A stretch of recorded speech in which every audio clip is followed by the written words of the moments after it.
Life నాకు లేదు, వాళ్ళకున్న జీవితం నాకు లేదు, వాళ్ళు పొందుతున్న ఆనందాలు నేను పొందట్లేదు, అయ్యో నా బ్రతికేంది ఇలా అయిపోయిందని కొంతమంది కొన్ని పరిస్థితులను ఇతరులను చూసుకొని పోల్చుకొని బాధపడి దుఃఖపడి దిగులు పడే వాళ్ళు ఉన్నారు. నీకు నా దేవుని వాక్యం చెప్తున్న మాట ఏంటంటే, ఇక్కడ ఉన్న జీవితం అల్ప జీవితం, నా చిత్తం అయితే నీకు ఇందులో ఇస్తాను, ఇక్కడ మిస్ అయితే నీకు అక్కడ నేను 100 రెట్లు ఇస్తాను. నువ్వు ఏదేది నేను కోల్పోయానన్నావో, ఏదేది మిస్ అయ్యానన్నావో, ఏదేది నేను నష్టపోయానన్నావో అది కూడా నా నిమిత్తం. నువ్వు మిస్ అయిన వాటన్నిటి నేను 100 రెట్లు నీకు మళ్ళీ ఇస్తానని నా దేవుడు మాట్లాడుతున్నాడు. అది పరలోకంలో ఇస్తాడా ఇక్కడ ఇస్తాడంటే 2 చోట్ల అన్నాడు ఆయన. ఒకవేళ ఇక్కడ ఇవ్వలేదనుకో, పరలోకంలో 1000 రెట్లు ఇస్తాడు. కాదని ఎవరు చెప్పగలరు? ఎందుకంటే మనది ఇక్కడ పర్మనెంట్ లైఫ్ కాదు కదా, టెంపరీ లైఫ్. ఒక రోజు వస్తుంది, ఆ శాశ్వత జీవంలోనికి ప్రవేశించినప్పుడు అప్పుడు అడుగుతాడు, నువ్వు నేను ఫలానాది పొందలేదు, ఇది అనుభవించలేదు అన్నావుగా, ఇదిగో ఇక్కడ అనుభవించు అంటే ఆనాడు నువ్వే ఏమంటావు తెలుసా? అదంతా అల్ప శరీరంలో ఉండి, ఆ పాప శరీరంలో ఉండి ఆ వాంఛన బట్టాలి అనుకున్నాను కానీ అదంతా పెంట ప్రభు, నాకెందుకు అంటావు నువ్వు? నాకెందుకు ప్రభు అదంతా?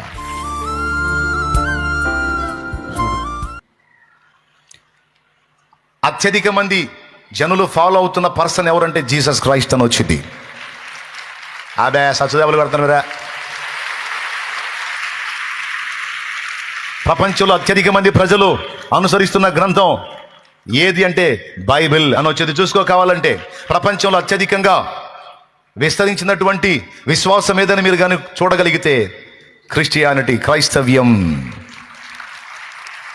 గుర్తుపెట్టుకో, ఇది ఒక చిన్న గుంపుతోనే ప్రారంభమైంది, ఒక చిన్న గుంపుతో ప్రారంభమైంది.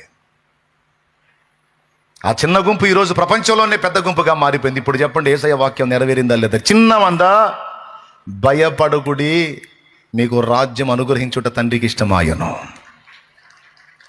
నువ్వు అనుకుంటున్నావా నేను 3-4 కూర్చొని ప్రార్థన చేస్తున్నావని? పిచ్చిదాన్ని, ఒక సంఘం అయింది అక్కడ. ఆ ఊర్లోనే ఒక ఉద్యోగం వచ్చింది. మేము 2-3-4 మేమేం సంఘం అన్నంటే, నీకెందుకు, నువ్వు కూర్చో, మొదలుపెట్టు పరిచర్య, అది ముందు ప్రార్థనా సేవగా ప్రారంభించు. అవసరమైన విషయాలు చెబుతున్నానండి. ఏమండి, అప్పులు తీరతాయి, నొప్పులు తగ్గుతాయి, సమస్యలు పోతాయి, ఇరుగులు పోతాయి, ఇబ్బందులు పోతాయి, కష్టాలు పోతాయి, కన్నీళ్లు పోతాయి, అన్ని మామూలు కథే. ఆయన దగ్గర పోతే ఎడకపోతాయి, ఆయనే తీసేస్తాడు, తప్పకుండా ఆయనే తీసేస్తాడండి. చచ్చేవాళ్ళని బతికిచ్చాడు, చచ్చిన వాళ్ళని కూడా బతికిచ్చాడు, రోగాలు ఉన్న రోగాలు లేకుండా చేశాడు, రిపోర్ట్స్ మార్చాడు. ఇప్పటికీ లక్షల కొలది సాక్ష్యాలు వస్తానే ఉన్నాయి. ఆదివారం సాక్ష్యాలు వింటానే ఉన్నాం. ఎంతమంది జీవితాల్లో జరిగించిన దేవుడు నీ జీవితంలో కూడా కార్యం చేస్తాడు. కానీ ఇప్పుడు నువ్వు గమనించాల్సింది ఏంటంటే, నువ్వు ఏది వెతకాలో నువ్వు దాన్ని స్పర్శించి ఉండాలి, దాన్ని గ్రహించి ఉండాలి. నేను మీకు చెప్పే శుభవార్త ఏంటంటే, నేను చెప్తున్నా, ఒక చిన్న ప్రార్థనా గుంపుని నువ్వు ప్రారంభించురా తల్లి. అన్నా, నేను ఒక చిన్న ప్రార్థనా గుంపును ప్రారంభించాను, మా ప్రాంతంలో సహవాసం కోసం ఆశిస్తూ ఉన్నామన్నా, దేవుని కృపలో ఒక 10-15 మంది కూడుకుంటా ఉన్నారన్నా అని నువ్వు చెప్పు నాకు. నా తండ్రి చిత్తం అయితే నేను ఆ ఊరికి వస్తా. ఓ 15-20 మంది సమకూడిందా కష్టపడు, నేను వస్తా. రాననుకోవద్దు, నా తండ్రి చిత్తం అయితే నా తండ్రి తెస్తాడు. ఇది ఏ ఊరైనా సరే, ఏ మూలైనా సరే. కానీ నువ్వు పనికి పూనుకోవాలా, ఇటు వదిలేస్తే కాదు. అంటే అన్నా, నాకు ప్రార్థన చేయటం రాదు, నలుగురితో మాట్లాడటం రాదు కదా. నీ చిన్నప్పుడు నువ్వు పుట్టినప్పుడు రాదు అంటాం కూడా రాదు నీకు. ఇప్పుడు రాదు అని మాట్లాడుతున్నావుగా. నా తండ్రే నీకు బలాన్ని ఇస్తాడు. ప్రయత్నం చేయి. వెతుకురా తల్లి, దేవుని రాజ్యాన్ని వెతుకురా. నీకు కావలసినవన్నీ ఏం అక్కర్లు ఉన్నాయో, ఏం అవసరాలు ఉన్నాయో, ఏ సమస్యలు ఉన్నావో, దేని చేత నల్లగొట్టబడుతున్నావో నా తండ్రి తెలుసుకోనంత వెదరోడేం కాదు, కళ్ళు లేనోడేం కాదు. ఆయన చూస్తున్నాడు, వింటున్నాడు, రాస్తున్నాడు. నీకు ఎప్పుడెప్పుడు ఏదేది దక్కాలో, ఎలా అందుకోవాలో, ఏది నీకు ఎప్పుడు ఎలా ప్రాప్తించాలో మొత్తం రెడీ చేసి పెట్టాడు. ఆ ఘట్టాలు వచ్చినప్పుడు, ఆ సందర్భాలు వచ్చినప్పుడు, ఆ సన్నివేశాలు వచ్చినప్పుడు నువ్వు ఆశించినవి, అడగనవి కూడా నీకు అందేటట్టు నా దేవుడు డిజైన్ చేసి పెట్టాడు. నా దేవుడు. ఆ సమయం వచ్చినప్పుడు అదే పరిగెత్తుకుంటా వచ్చింది నీ దగ్గరికి. నువ్వేం టెన్షన్ పడొద్దు, ఒత్తిడి గురి కావద్దు. నీ పిల్లల లైఫ్లు సెటిల్ అవుతాయి, వాళ్ళ భవిష్యత్తులు శుభప్రదం అవుతాయి. వాళ్ళ ఈళ్ళు మించిపోతూనే లేదు, వాళ్ళకి కార్యం చేస్తాడు దేవుడు. దాని గురించి అసలు ఆలోచన తీసేయి. ఈ భూమి మీద నీకున్న ఆయుర్దాయం కొంచెం, లైఫ్ చిన్నది. ఇక్కడ నుంచి నువ్వు తీయబడతావు, ఎప్పుడు తీయబడతావో తెలియదు. ఈ తీయబడే లోపు నేను ఎంతవరకు దేవుని పని చేయగలను, ఫలించగలను. దేవునికి స్తోత్రం కలుగును గాక, హల్లెలూయా అనే రందితో నువ్వు కష్టపడాలి. ఆయన నీతిని, రాజ్యమును మొదట నువ్వు వెతకాలి. నేను చెప్తున్నా, దేవుడు ఒక వాగ్దానం చేశాడు, మర్చిపోవద్దు. దేవుడు ఒక మాట ఇచ్చాడు. నా నిమిత్తము తల్లినైనను, తండ్రినైనను, అన్నదమ్ములనైనను, ఇండ్లనైనను, భూములనైనను, భార్యనైనను, పిల్లలనైనను తన ప్రాణముతో సహా ద్వేషించని వాడు నాకు పాత్రుడు. అంతేకాదు, నా నిమిత్తం వాటిని కోల్పోయిన వాడు ఇహమందును పరమందును కూడా 100 రెట్లు పొందుతాడని మాట్లాడాడు. ఈరోజు సమాజంలో కొంతమంది పొందుతున్నటువంటి వాటిని చూసి నువ్వు దిగులు పడి ఉండొచ్చు. వాళ్ళకున్న లైఫ్ నాకు లేదు, వాళ్ళకున్న జీవితం నాకు లేదు, వాళ్ళు పొందుతున్న ఆనందాలు నేను పొందట్లేదు, అయ్యో నా బ్రతికేంది ఇలా అయిపోయిందని కొంతమంది కొన్ని పరిస్థితులను ఇతరులను చూసుకొని పోల్చుకొని బాధపడి దుఃఖపడి దిగులు పడే వాళ్ళు ఉన్నా. నీకు నా దేవుని వాక్యం చెప్తున్న మాట ఏంటంటే, ఇక్కడున్న జీవితం అల్ప జీవితం, నా చిత్తం అయితే నీకు ఇందులో ఇస్తాను, ఇక్కడ మిస్ అయితే నీకు అక్కడ నేను 100 రెట్లు ఇస్తాను. నువ్వు ఏదేది నేను కోల్పోయానన్నావో, ఏదేది మిస్ అయ్యానన్నావో, ఏదేది నేను నష్టపోయానన్నావో, అది కూడా నా నిమిత్తం. నువ్వు మిస్ అయిన వాటన్నిటి నేను 100 రెట్లు నీకు మళ్ళీ ఇస్తానని నా దేవుడు మాట్లాడుతున్నాడు. అది పరలోకంలో ఇస్తాడా ఇక్కడ ఇస్తాడంటే 2 చోట్ల అన్నాడు ఆయన. ఒకవేళ ఇక్కడ ఇవ్వలేదనుకో, పరలోకంలో 1000 రెట్లు ఇస్తాడు. కాదని ఎవరు చెప్పగలరు? ఎందుకంటే మనది ఇక్కడ పర్మనెంట్ లైఫ్ కాదు కదా, టెంపరీ లైఫ్. ఒక రోజు వస్తుంది, ఆ శాశ్వత జీవంలోనికి ప్రవేశించినప్పుడు అప్పుడు అడుగుతాడు, నువ్వు నేను ఫలానాది పొందలేదు, ఇది అనుభవించలేదు అన్నావుగా, ఇదిగో ఇక్కడ అనుభవించు అంటే ఆనాడు నువ్వే ఏమంటావు తెలుసా? అదంతా అల్ప శరీరంలో ఉండి, ఆ పాప శరీరంలో ఉండి, ఆ వాంఛను బట్టి అలా అనుకున్నాను, కానీ అదంతా పెంట ప్రభు, నాకెందుకు అంటావు నువ్వు? నాకెందుకు ప్రభు? అదంతా క్షణికం ప్రభు, నాకెందుకు ప్రభు? ఆ దరిద్రం. నువ్వు ఉన్నావు చాలు ప్రభువా, నీ సన్నిధి ఉంది చాలు ప్రభువా, నీ కృప దొరికింది చాలు ప్రభువా, నీకు స్తోత్రం అంటావు. నా తండ్రి నమ్మదగిన వాడు, గుర్తుపెట్టుకో. నేను ఏది లాస్ అయ్యానని నువ్వు ఫీల్ అవుతున్నావో అవన్నీ నీకు న్యాయమైనవైతే తప్పకుండా అనుగ్రహించుటకు ఆయన సమర్థుడు. అలా నమ్మిన వారే విశ్వాసులు.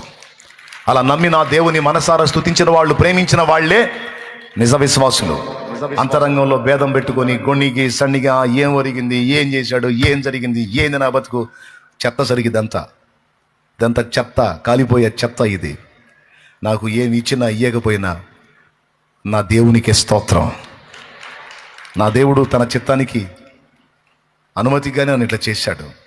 నా దేవుని చిత్తాన్ని నేను శిరసా వహిస్తాను. నా ప్రభు చిత్తమే సిద్ధించుగాక అని అప్పగించుకున్న ధన్యజీవులు ధన్యులు.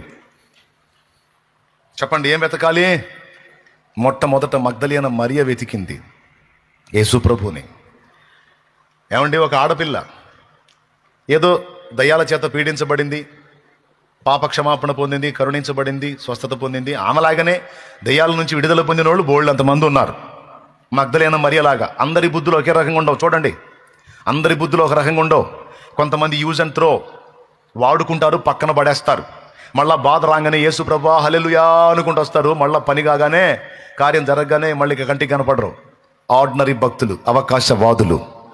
మగ్దలియనకు ఒక్కదానికైనా 7 దయ్యాలు పోయింది. దురాత్మల చేత పీడించబడి విడుదల పొందిన వాళ్ళు చాలామంది ఉన్నారు. పక్షవాతపు జబ్బు స్వస్థత పొందిన వాళ్ళు ఉన్నారు.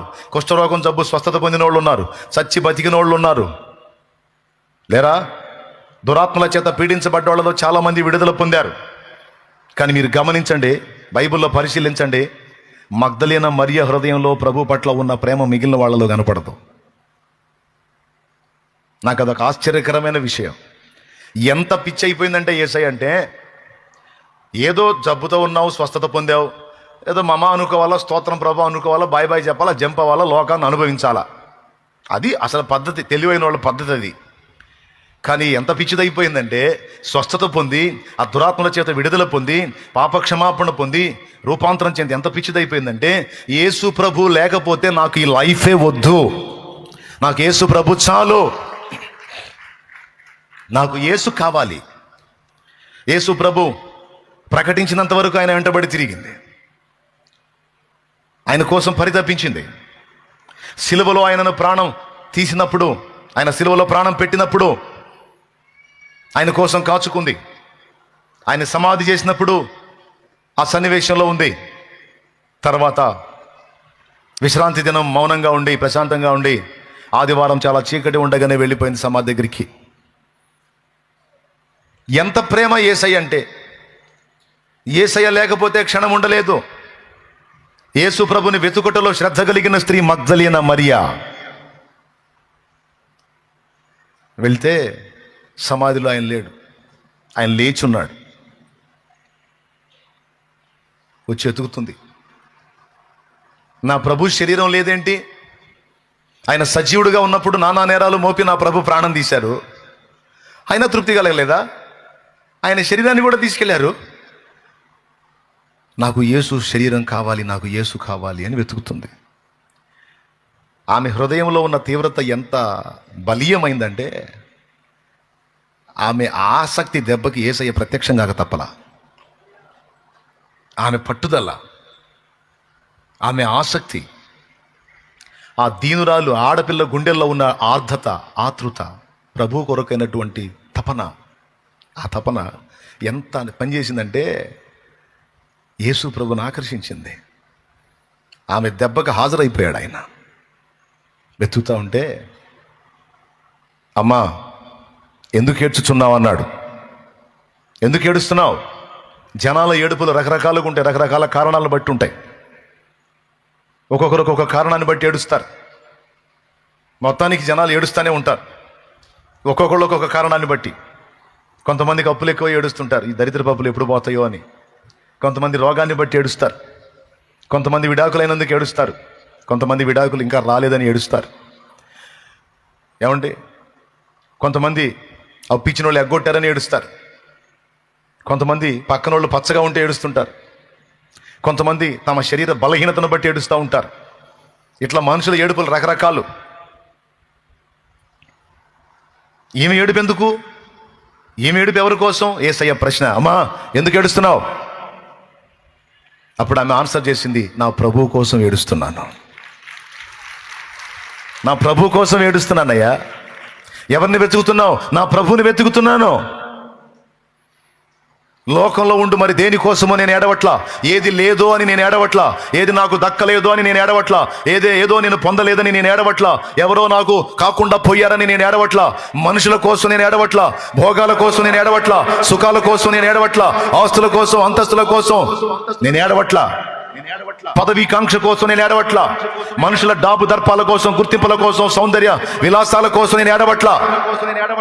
వాళ్ళకి అది దక్కిందే, వీళ్ళకి ఇది దక్కింది, వాళ్ళకి ఆ భోగం దక్కింది, వీళ్ళకి ఈ భోగం దక్కింది, నా బతికిట్ట తగలబడిపోయింది అని ఈ దరిద్ర స్థితిని బట్టి నేను ఏడవట్లా, వెతకట్లా. నా ఏడుపు నా యేసయ్య కోసం, నా వెతుకులాట ఆయన కోసమే. హల్లెలూయా, హల్లెలూయా.